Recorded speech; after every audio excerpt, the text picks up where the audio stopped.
खामगाव तालुक्यात सायंकाळी आलेला अवकाळी पाऊस आणि गारपिटीमुळे नुकसान झालेल्या शेतकऱ्यांच्या शेताची पाहणी माजी आमदार राणा दिलीपकुमार सानंदा यांनी केली।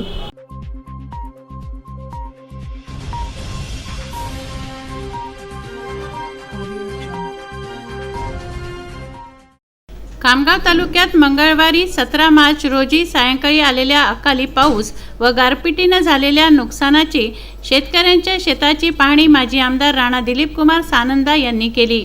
यावेळी तांदुळवाडी, पोरे, उमरा, हिवरा, भालेगाव, बोरजवळा परिसरात जाऊन त्यांनी अनेक शेतकऱ्यांच्या शेतीला भेट दिली। तांदुळवाडी येथे सायंकाळी 6:30 वाजता जाऊन शेतकऱ्यांना धीर दिला।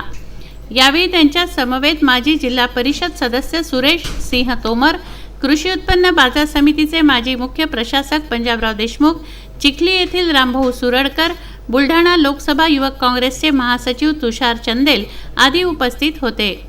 त्यानंतर दिलीपकुमार सानंदा यांनी उपविभागीय अधिकारी, तहसीलदार यांना अकाली पाऊस व गारपिटीमुळे झालेल्या नुकसानासंदर्भात फोनद्वारे माहिती दिली।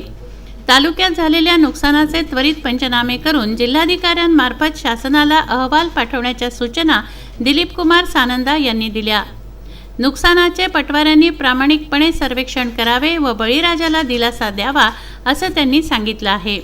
अकाली पावसामुळे त्या परिसरातील विद्युत पुरवठा खंडित झाल्यामुळे तो विद्युत पुरवठा त्वरित सुरळीत होण्यासाठी कार्यकारी अभियंता, महाराष्ट्र राज्य वीज वितरण कंपनी खामगाव यांना ही सूचना केल्या आहेत। ज्येष्ठ प्रतिनिधी मोहम्मद फारूक, विदर्भ न्यूज, खामगाव।